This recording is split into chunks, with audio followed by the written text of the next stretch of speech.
I said, and this is me. This is me at that stage of my life. And I said, baby, just make sure you got a backup plan. Not the best advice to give your kid. I don't believe that anymore. I don't believe to tell your child to have a default plan for their dreams. I don't believe that no more. Be young. All right, we're back again for another episode of the YMIT Podcast. I got a very special guest here, and I know y'all say I say that every single time, but this brother is very special. I just met him, but we know all the same people. We run in like the same general circles. We go to the same church and had not met each other. I had a close friend that was telling me how dope of a person he was, and she was surprised that I didn't know him. So I actually took the time to stop and take a look at the brother, and I was like, I don't know him, but I need to. Okay. And I was pleased. Yeah, absolutely. Because it was such a pleasure to meet you. I was like, no, my audience need to meet him too. Okay. In case they didn't, a lot of them may know you also. So with that being said, it's my man, Derrick Wilson of the Fine Print Podcast, one of the co-hosts, also an entrepreneur, husband, father too, right? Yeah, absolutely. Man, a guy, like I said, we go to the same church. So I know he's getting fed well at the very least. I do know that. So with that being said, no further ado, Derrick, thank you so much for joining me, man. No, man, thank you for having me. I appreciate it, man. It's always a pleasure. I appreciate it. The great thing about Derrick, when I told y'all that somebody said we vibe the same and we're similar, we had a whole conversation before we started recording because we just had a conversation. I will be transparent with y'all. Y'all know transparency is my superpower. I didn't even send the man no questions because I said, I already know we just going to be able to get up here and talk. So none of this is pre-planned. Whatever y'all hear is we have no idea what we even getting ready to talk about to a point. So the first place I want to go, the Fine Print Podcast. What led you to doing that? Because I know you have a voice. I know you're influential. You have things that need to be said, a message that need to be spread. But what led you to doing it in that way? That's a great question. A really good question, because nobody ever asked the foundation of what the name of our podcast is. But I'll give you a little bit of history just so we'll be able to swim through this. But I'm an entrepreneur, like you mentioned. I own a company called Power Factor Entertainment. It led me to being able to manage artists. So currently I'm managing artists on the R&B sector, hip hop sector, so on and so forth. So I have several different clients. And what I learned in the business, not only from a managerial perspective, but from a promotion perspective, is that a lot of what goes wrong in business deals is when we don't read the fine print. And so what I said was, moving forward in anything that I ever did, I was going to read every single contract, because there was a lot of times, man, when I was new to the process, new to promotions, putting together concerts, because ultimately what Power Factor Entertainment does is we do yearly events, we do concerts, we do parties, we do all kinds of different things throughout the year. And we don't only do them for ourselves, but we do them for other people as well. And what I learned in the process was some of the reason why I would get caught up in certain situations in the early piece of what I was doing was because I wouldn't read the fine print, right? When moving away from them, not that I moved away from it, because still on the promotional and the marketing side of it, I don't necessarily like to be operate a business. And to minimize it to promotions, I think it takes away from a little bit of the process of what it really looks like to run a business. But moving into the managerial side of when I started to become a manager, I took that same philosophy into managing my clients. No matter what contracts we would get, the reason what made me an effective manager is reading the fine print, making sure that my clients were always safe in anything that they did by making sure that the fine print was in big detail. In reference to the podcast, I always feel like just in life, you can apply that same philosophy to every single element of your life and you can win every single time. If you just read the fine print, you'll understand what you're up to, even if, just like, let's say, financial terms. A lot of times people get credit cards and don't understand that at certain times, after a certain amount of months that you're paying this small interest rate, it's going to turn into a 25, 35% interest rate. If you just read the fine print, you would have known that. So you'd have paid the card off a little bit faster. So et cetera, so on and so forth. I'm just bringing up what you ultimately, the foundation of what you do.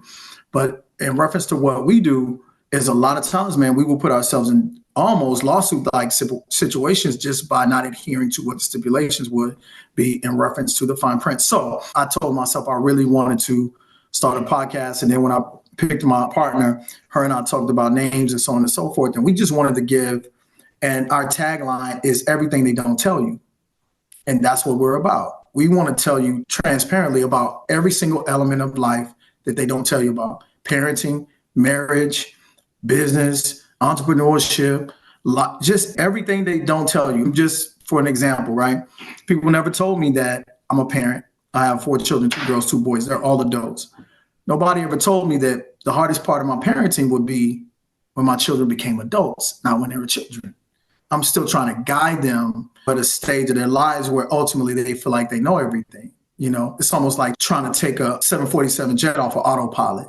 It knows what it wants to do on autopilot, but you as a pilot, you know what you need to do. So when they make these mistakes, you want to correct them, but autopilot wants to put you back in a certain space. So it's a tough tread doing it as a parent at this stage of it. And that's the fine print. Typically, people don't tell you that when you have these kids, you're still going to have to parent them when they become adults. That's a little bit of why the fine print is so important. But not only do we do that, but little things like relationships, even your relationship with God. There's work involved in you having a relationship with God, like all of that. Every single element of what that looks like is that you have a responsibility, and nobody never really actually tells you those things. So I always say to myself, as a youngster, I didn't really have a father growing up. I have a father currently that lives and functions and so on and so forth, but he wasn't very involved in my life. So I didn't have a lot of guidance growing up. And I always think to myself, how much further along I would be if I would have just had somebody to help me read the fine print. And that's what ultimately the fine print is about. Bro, that's amazing. Even to reference one of the things you said in the financial lane. So when I started doing mortgages, I used to have people come in there, and especially if they look like you and myself, but I would do it for everybody. So I can't only say that, but it would probably annoy me a little bit more when they look like me and you, and I could see them sitting there fake reading the contract. And I was like, actually read it. Nobody's rushing you. Read it. Yeah. Read it. And I said, I know, because I said, I know what it says. And I know that you didn't read that in 30 seconds and understand it unless you have some prior knowledge, but you gave me all your information. So I know you don't. Yeah. And I said, I'm not trying to be mean, but you getting ready to sign for multiple hundreds of thousands of dollars. Like, read it. Read it. You know, even just one of those things, kind of to your point, where it talks about in a lot of mortgage contracts that bank can call that loan really anytime they want to for certain reasons, even though it's your mortgage. Like, if they just want to, it rarely happens, but it's in there. And nobody a lot of times even knows. No, as far as the podcast, when did you all start? How far into it are you? Those good things. Like, what are y'all going in a different direction? Where are y'all at with that? Initially, man, we started off in 2023, which was last year. People had always been telling me, you need to start a podcast. You need to start a podcast. You need to start a podcast. And I don't move until God tells me to move. You know what I'm saying? That's genuinely when I move. When God literally wakes me up in my sleep and says, hey, I need you to do this, I'll move then, right? When people are telling me things, because people, even on the managerial piece of it, like I had a lot of people come to me all the time telling me, like, you should be a manager, you should be a manager. And until God moved me in a space that was like, this is it, this is where you're supposed to be right now, that's when I moved, right? So when that happened for me, I called Jada, who was my podcast partner, and we talked about it. She was like, I love the idea, I love it, let's do it. And she was like, just intrigued, and we were just like, okay, cool. Our whole thought process was initially to do it once a month, but we would have topics throughout the entire time. And then we did it in 2023. I want to say it was June of 2023. And we did it 1, 2, 3 months in a row. Then we had a snag in the road. But it was just almost technical snag in reference to it, because we would go to a place to actually do it. This place, Jody Lolo Events, they have a podcast center at their home base. And I can't even think of the name of it. I'm sorry. But anyway, we would do it there. And then there was a snag in the road that happened that prevented us from doing, not even necessarily prevented us from doing it there. We changed locations. And once we changed locations, we started doing it again, but we started to do it every other week. So now we're in a space where we're doing it every other week. We try to drop a podcast every Tuesday. And now we're in the process of moving locations again, because we're now going to a live studio audience setting. Now we're going to invite people. We're getting ready to start doing it on May 29th. We'll start doing it at Pastiche on East Houston, I believe the street is. Yeah. And that's a little cool, little vibe. And We want more people to be involved so we can get more feedback, so our subject matter can kind of change and the way that we think about things can change. Not necessarily even change, but it's just that we want to hear people's insight. Because again, if it's just me and you on a podcast all the time, you got two thought processes. That's it. But when somebody injects something completely different to the way you think, man, you may like, man, you know what? That actually creates better dialogue and it creates better thought process about all of it, So it's just about getting people a little bit more involved because our mission is really to grow the podcast in a space where we can really and truly reach people, man. Because another part of our tagline is healing through humor. We got an announcement coming up pretty soon, but Jada and I really and truly have been through some pretty good trauma and we talk about it. We're transparent about it. We laugh about it. But at the end of the day, we create room to cry about it if we need to as well. But all of it is about healing the heart ultimately at the end of the day. So, yeah. Oh, I love these answers, man. Like, even when you were saying about like bringing in the audience. So, because I know we didn't talk a whole lot about it, but I'm close to 70 episodes in on my podcast. Okay, gotcha. 40 to 45 of them are just me. And I tell people, I'm like, y'all do realize I'm sitting in a room by myself talking for an hour to nobody. Like, that takes a lot of work. To just sit in the room. I was like, I talk a lot. But I was like, that's probably 40 hours of me. That's a whole work week of me just talking. That's tough, man. I'm gonna tell you right now, that's tough. That's respect because, like I told you when we was talking about this initially, I was saying I'm more comfortable in an environment where we ultimately create dialogue opposed to me having to create the dialogue. You know what I'm saying? But yeah, man. So shoot, hats off to you, man. That's great that y'all are doing that and engagement because not only are y'all healing people, that allows that space for y'all to heal yourselves as well. Absolutely. That's really what it's about more so even than that is it's about healing our own hearts, because a healed heart literally can spread really good energy throughout the entire world. So we want to heal. But a lot of people don't realize is that if me and you talking to each other and you tell me something that you're going through, I now carry that with me. It's heavy on us. But if I operate from a healed place, it's not as heavy because I can take it in and I can actually unload it in a different space because my heart is healed. But when it's broken, when I'm dealing it from a broken place, I take it in. It's easier. How water seeps through a broken foundation far easier than it does not broken foundation. You know what I'm saying? It's just going to roll off, seal the foundation. But if it's broken, it's going to seep through the cracks. It'll infiltrate your thoughts. It's going to create a cancer inside your body. So when you can operate from a healed place, you can help people better. You know what I'm saying? If that makes sense. Yeah, that's real. Because as I was telling you, my podcast even has just evolved in me talking about what does old Warren want to tell young Warren or tall T Warren, as most of them would know me. So even in that, the last two seasons, because it's season 4, so the last two seasons have actually been mostly about my mental health and spirituality and a lot of that healing. And so even as I've been going through it, I've been doing it out loud in front of people, all the different things that I've been going through, like learning how to forgive. To your point about that broken foundation, it's very difficult to forgive other people when you haven't forgiven yourself because you're still broken. And you haven't forgiven yourself for even being broken. So how can you forgive other broken people? Man. That's so I don't know what. You had something that just went off in the background, because it's done it throughout the podcast. It was like some fireworks. Yeah, they do it from time to time. I don't know why it does that. It was from time to time. I don't know, but it was fire though, because when you said what you said, it was explosive. It was right on cue, like for real, man. Yeah, so I didn't do that on purpose. It do that from time to time. I don't know. Maybe I know there's an AI thing in here. It might be AI popping in here. Bro, I ain't gonna lie to you. What you just said was right. You're 100% correct, man. But I think a lot of times what people tend to forget about this life is that it's truly a journey, right? Yes. And in every single journey that we have, there's peaks and there's valleys, there's potholes, there's speed bumps. There's going to be times where you genuinely have to take a left opposed to taking the right. There's going to be times where these critical moments happen that shape the journey at the end of the day. But if you tend to try to control the journey, and don't get me wrong, there should be some level of control in that.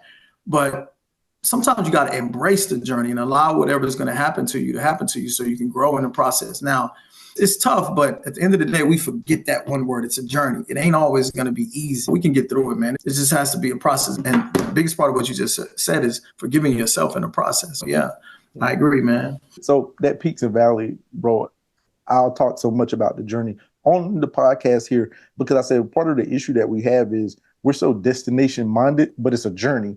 So we always think that we're somewhere and that's the last place we're ever going to be. Like you get a job you don't really like. I just don't want to do the job. I'm like, okay, you might not even be there 6 months. Like it's a part of the job. You might not be there, or maybe you'll decide you like it. You will be there 5 years.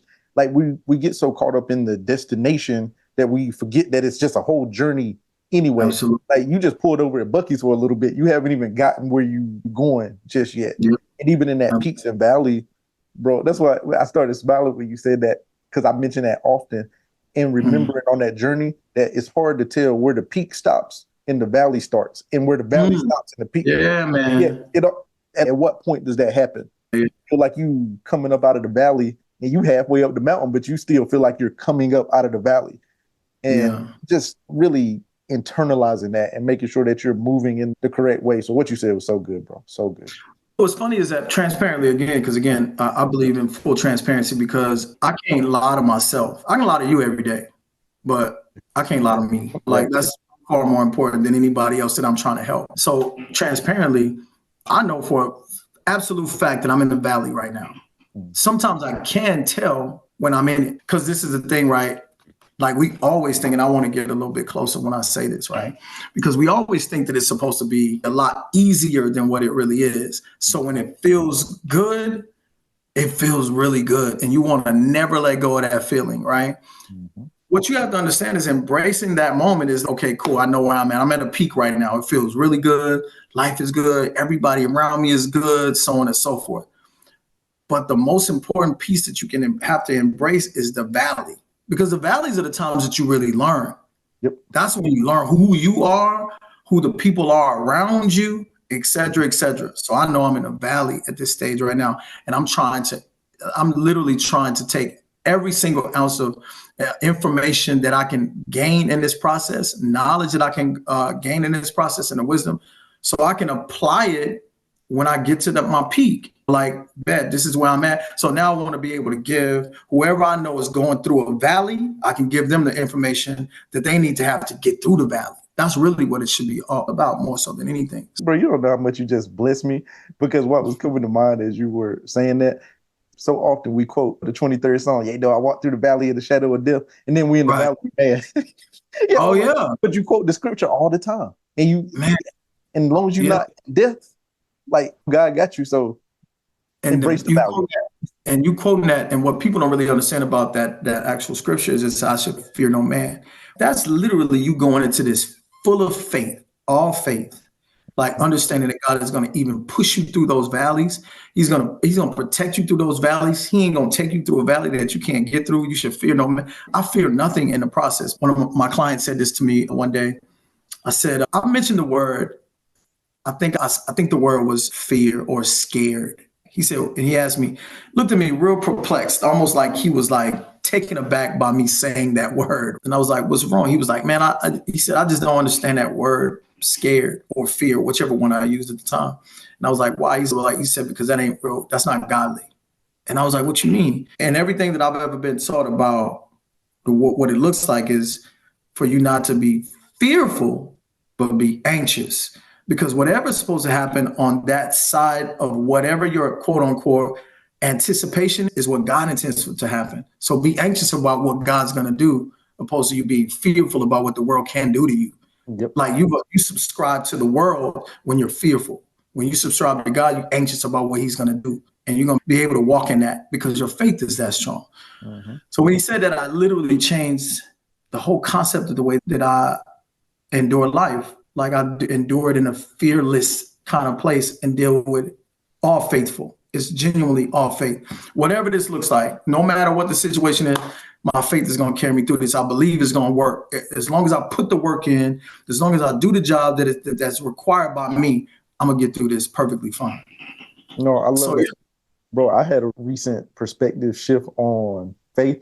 I heard somebody say that real faith is when you know if you step out and God does not step in, that you're 100% going to fail, and you still step out anyway. And that's crazy. I was like, because you were talking about that control piece. When you're on the journey, like we get so stuck in control, and I step out on faith as long as I know I got a backup plan. But It's like when you don't have no backup plan and you still got to step out there because God told you. Man, that real faith. You don't even understand. Let me tell you something about what you just said about the backup plan. I'm gonna tell you something. My daughter, who is now, Destiny, is 31, 32. Well, I forget my kids' ages all the time. Hey, look, real quick, for the people watching this on YouTube, I know y'all see Derrick and y'all not gonna believe that he's 50. Because bro, when you said it, I was like, when I found out you were 50, I was like, 50 what? 50 what? Yeah, no, where if y'all look up Black Don't Crack in the dictionary, Derrick is gonna be there beside Black Don't Crack. I can guarantee. I appreciate like my age. Yeah, you look like my age. Yeah, I'm about to say I'm in my mid-30s, bro. Derrick look like he well in his mid-30s. So, yeah, man. Thank you. Go ahead. I said that because I know when you said that age, anybody listening will be like 30. What? I do, man. My daughter's, I want to say she just turned 32. And I may be wrong even on that, but I always forget my kids' ages. But anyway, she said this to me, man, and my daughter was a senior in high school when she said this. I have 2 daughters, 2 sons. My oldest daughter said this to me one day, right? We was just talking about what she's going to be, what classes she was going to take, so on and so forth. And she was going to be a biology major moving into college. She was getting ready, her senior year, she was getting ready to go into her freshman year of college. And I said, what's the plan, so on and so forth. And she had been mentioning this her whole little childhood, right? Been mentioning it. And still, even as a senior, she said, I'm going to be a doctor. And I said, and this is me at that stage of my life. And I said, baby, just make sure you got a backup plan. Not the best advice to give your kid. I don't believe that anymore. I don't believe to tell your child to have a default plan for their dreams. I don't believe that no more. You know what I'm saying? And I'll tell you another story about what I did to one of my sons in the same way that had the opposite effect. Anyway, I said, baby, just make sure you had a backup plan. She said, I don't need a backup plan. And I was like, why? She said, because plan A is going to work. That's what she said. Guess what she is right now to today? She's 32 years old, and she is a pediatrics doctor that specializes in cancer research. And bro, she played no games. She got to medical school, did everything that she was supposed to, did undergrad, went to medical school, did everything she was supposed to do. And she is a pediatrician, man. She said, I don't need a plan B because plan A is going to work. I just believe in like genuinely sticking to what your plan is. Like, I plan to do this. Of course, put some fail-safe situations in there to make sure that you can still get to the plan, but don't change course. No, that's super dope, bro. No, thank you for sharing that. Actually, you said you were gonna share something about your son too. Oh yeah, I'm intrigued. I want to know for me. Do you have any kids? Yeah, I have 2 daughters.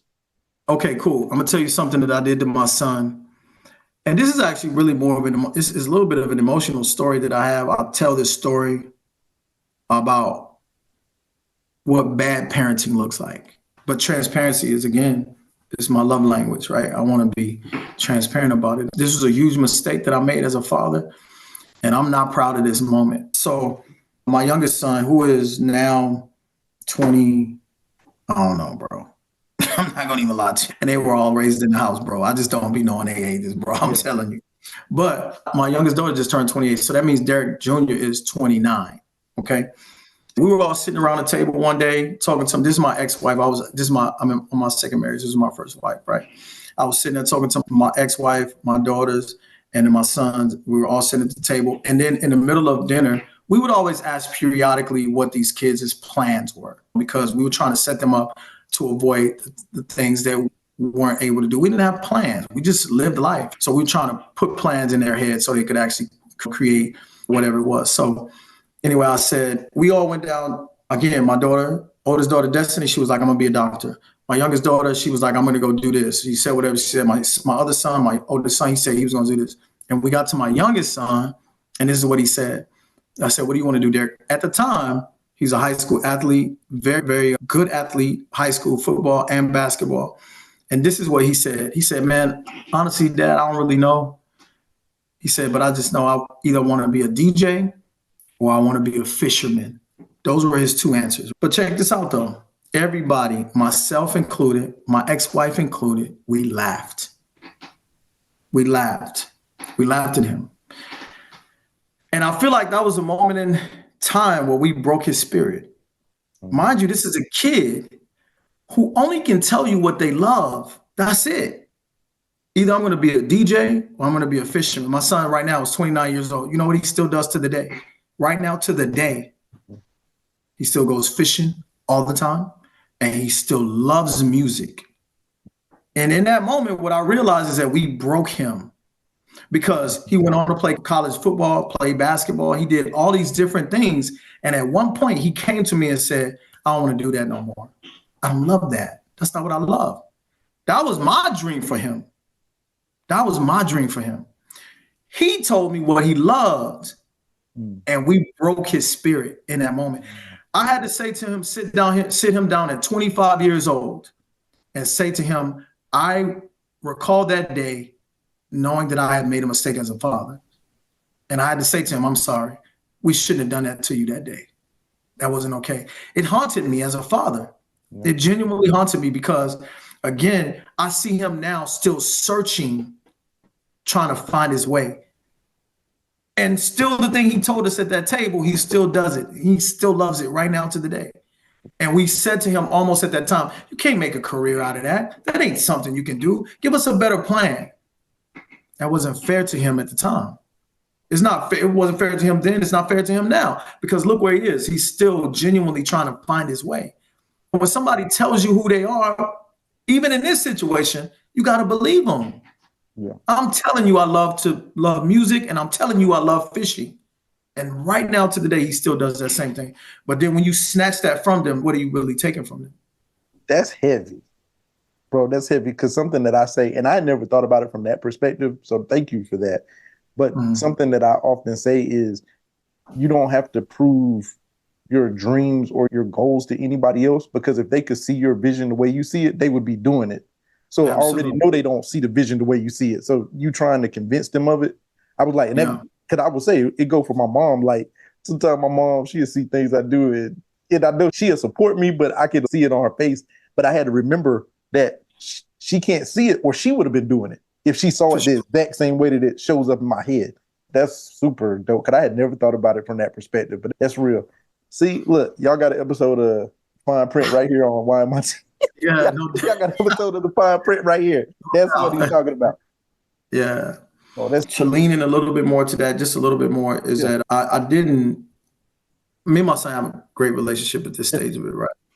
But at the end of the day, I can understand if there's a little bit of resentment, not necessarily just towards me, but towards that entire moment. And I remember saying to his mother one day, me and his mother are still good friends. And I remember saying to his mother one day, I really wonder at what moment it happened where we feel like, because both of us, we say we feel like at some point he got broken. Because my son is he's an introvert. He's very different than what I am. And I look at all these different things that we wanted him to do. I don't ever remember a time that he did something he wanted to do. I don't ever remember that. When I said to myself, because I remember taking him to get involved with basketball. I remember taking him to play baseball. I remember taking him to play football. I don't ever remember him coming and saying, except for when he went with his grandfather, he was like, Papa, I want to go fishing. Like sometimes you have to allow people to become who they are through what they feel about it, not what you want from it. And I think a lot of times as parents, because we live, and I know for a 100% fact, transparency, right? I lived vicariously through my children, every one of them. Like with my daughter being a doctor, that ain't my degree, but I look at it as my degree. Every one of my kids' degrees, I look at them as mine. I have my own, but still, theirs are far more important than mine. That's not fair to them. They earned that. They earned it. But when they was in school, I'm like monitoring their grades. What are they doing? So on and so forth. It's not fair to them to not allow them to be able to go on their own journey because they become their own self. With him, with Derrick Jr. specifically, I can understand that I probably took something away from him trying to live through him in that season of his life when he was just trying to live for himself. So yeah, that was a therapeutic moment for myself too. We can move on now. But look, no, man, bro, look, I'm sitting here. I was like, bro, I said, I didn't even know I was showing up to interview. I didn't know I was about to get a class myself today. I'm really getting a class. No, because I was like, because I think about it from the perspective of my daughter. So mine are 12 and then my younger one is 4. And I try to do that thing of guiding her, but not guiding her so closely and strongly to that vicarious point. So the one thing that I did not want to do because I have girls was automatically try to make my girls play sports because I wanted to be the sports dad. So I didn't do that.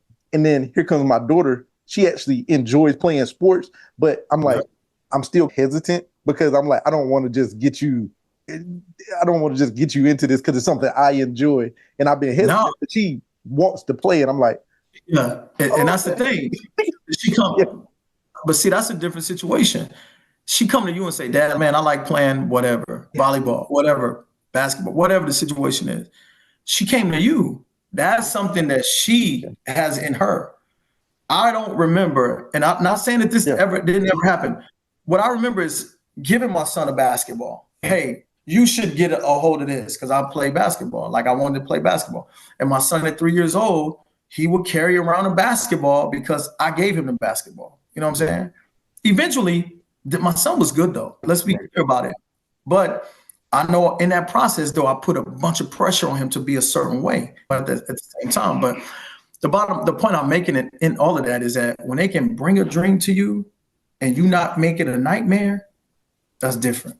You know what I'm saying? But when you take a nightmare to them, thinking that it's their dream. Yeah, that's crazy. That's good, man. You know what I'm saying? I'm like, it's $1 million worth of game, fine print, couple other. Bro, so I do actually want to dig into Power Factor a little bit before I let you go to your company. I know you mentioned that you waited till it was God told you to move on it. So what was that like, and what has the past 12 years been like? As average business failing too. So the fact that you still around 12 years, you know something.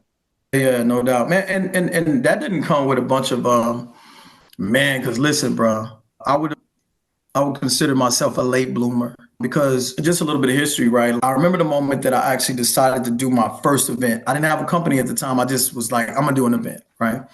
I was sitting at a restaurant, and I'll keep the people in the room nameless, right? But I was sitting in a restaurant, and then I was like, man, I was literally having all these ideas. And I will never forget this moment when somebody said to me, I don't know why you're telling us because you ain't gonna do it. That's what happened, right? And I'm like, man, and it was this, and this happened because two things can be true at once. So the first thing that was true in that moment was they was right. I was fearful. I was scared to do it. But I was also challenged in that moment to do, you know what I'm saying? Yeah. So those two things were true in that very moment. But what led me into actually doing it was because everything in my life, every single peak that I've ever attained was to be vengeful towards somebody that said I couldn't. Every single time. And that's true. And I'm not telling you that's healthy. That ain't healthy. Let me be clear. Let's be clear about that. That is not a healthy way to live your life. It's stressful, and you ain't even living for yourself. You're living to prove somebody else wrong. That is not a healthy way to live. But that's my truth, right? Yeah. So in that, I was like, all right, cool. I'm going to prove them wrong. And I started doing this. My first event was it was a day party. It was called the Daycation, right? And at the time, what I knew for 100% fact is that the city of San Antonio did not have a day party scene. I have been all over the country and seen day parties, Houston, Dallas, New York, DC, so on and so forth, right? Seeing all these day parties. I'm like, dang, I never even knew this was a thing. I can take this back to the city. And I promise you, when I first started and I put it out, I was like, hey, I want to do a day party. People was like, what is a day party? You know what I'm saying? It's like the Emancipation Proclamation. We finally got the word. You know what I'm saying? You know what I'm saying? We finally got the word. First day party, Juneteenth party. Right. But so I put it out there, and during this time, Facebook wasn't really what it was today. Yeah. So the word just started spreading. Word started spreading. We did it to A-Law. And then what I learned in that moment was this. I had this unbelievable feeling of serving people in a way that the money never did anything for me. Mm-hmm. Like not one single thing. The people actually were the currency in that moment. It was like people saying stuff to me like, yo, man, this was amazing. I never thought the city would be this and that, whatever. That thing to make a person feel a certain way was far bigger currency to me than what the dollars and cents could actually do. Mm-hmm. But what I discovered in that time was, and we did those day parties for 3 years solid, right? We didn't do them. And at the end of the day, a lot of people, you know what? I used to say they don't give me credit for this, but they do. Let me stop lying on my city. They do give me credit for this. I brought the day party scene to the city of San Antonio. This day party scene that looks like what it is today is ultimately because of me. That's the truth about the situation. But what I discovered in that process is that I didn't love the party scene like that. I'm not a party guy. I'm really not that guy. I don't really like being in a bunch of crowds and so on and so forth. It's a weird thing to me because I would put these parties together, and I still do it to today. Put these events together, and I would typically go back to a room to be able to be by myself and then watch the people from afar. It's a real dynamic, but it's a real one for me, right? Anyway, in the process of that, I learned that I loved something far more than I loved parties, and it was live music. And so then at that point, I started doing big shows. We brought Chris Williams, Jasmine Sullivan, Music Soul Child. We brought all these different people, right? And what I also discovered in that process is there was a lot of talent on the other side of those big artists, like background singers. And so I started this independent artist platform called The Lion's Den. So when we started doing The Lion's Den, I genuinely fell in this place of, man, this is where God intends for me to be right now. And because my mission was to help people create a platform for themselves so that then we can keep the movement pushing forward. So at the end of the day, the name Power Factor is actually a synopsis of what my actual career is, because a lot of people don't even notice that I have a regular job. By title, I'm an energy controller. By craft, I'm an actual engineer. So I worked in power generation for a long time. There's something called the power factor to actually make electricity. And if you don't have a power factor, you don't have electricity. So that's where the actual name comes from. Anyway, long story longer. At the end of the day, I genuinely found a love in this place, not for the stuff that I'm doing, but for the people that I'm serving. And that's what makes me understand that I'm in a space that I'm supposed to be when it comes to power factor, man. And in that, the financial piece of that is that I learned along the way that, man, finances, credit, loans, things of that nature are so vitally important to the process, because I went into it blinded, had no idea what this would look like to be able to get a business loan and do this and do that. And it's not easy, but it's not unattainable either. Yeah. Bro, it's actually funny you say that. I'm going to take a moment to shameless plug. I'm actually doing a business credit workshop for the Juneteenth festival here in San Antonio on June 13th for that same thing. So that's shameless plug to the audience. But I'll talk more to y'all about that. I want to keep focused on Derrick for the moment. Bro, that's powerful how that all came together for you. And speaking of events, I got to bring it up. I got to bring it up. You already know where I'm going with this. I do, man. The sneaker ball. Bro, I've heard a lot about the famed sneaker balls. Derrick has a premier sneaker ball here in San Antonio. What made that come about, bro? It's funny because people criticized a lot that it was multiple sneaker balls. Mm-hmm. Nobody ever asked why there were multiple sneaker balls. Nobody ever asked that, right? So this now gives me an opportunity to explain why there are multiple sneaker balls. So number one, I do consider us having the premier sneaker ball because we are going to do everything that we possibly can to make it an experience. We don't always hit the mark on that. Let's be clear though. There's always mistakes. There's always room to improve, etc. But the pride that we take in actually giving you an experience is what sets us apart, what I feel like sets us apart, because it's not about money. It's not about popularity. It ain't about any of that. It's about genuinely giving the city an outlet that feels like we care. That's really what it's about. Now, and next year's shameless plug is going to be on 1/25/25. It's going to be on January 25th, 2025. Mark your calendars, and we will have Manny Fresh in the building. So yeah, bro, listen, trust me, we working. We're going to try and make this thing work. But the reason why it's 2 sneaker balls is because the other people that do that other sneaker ball, let me first be clear about this thing that I say. I don't ever have any ill will towards anybody. There's always situations where you partner with people and things don't work. That's really the truth about situations. But I'm sorry, additionally, if anybody remembers, in 2022, there was 1 sneaker ball. And then all of a sudden in 2023 and 24, there became 2 sneaker balls.